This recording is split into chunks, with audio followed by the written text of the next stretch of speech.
This morning's magic trick that we're going to try to accomplish is we need this thing for winter use, but you can see it's getting a little bit shaggy here on this rocker panel.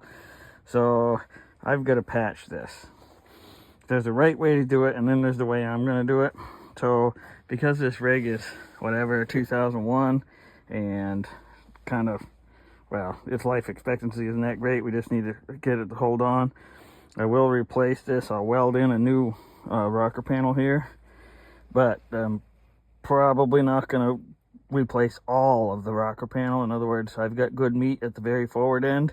Rather than remove all of that work to get the panel out, front fender, everything, I'll probably just hack my new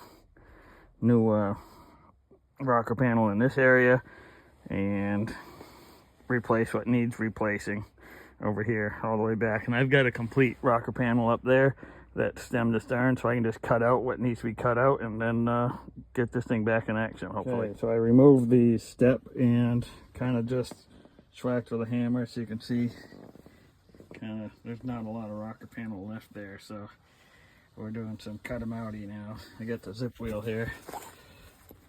Zip wheel, I'm gonna zip along, cut him out.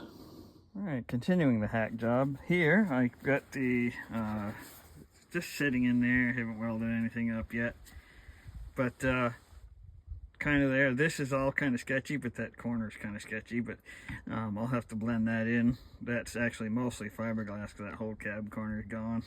At least the sheet metal is. We actually have good fiberglass in there, but the rest of that should be pretty well on solid metal. I just have to clean up because you can't really weld properly on paint, so I've got to grind away the paint. But yeah, this panel's going to go more or less along there.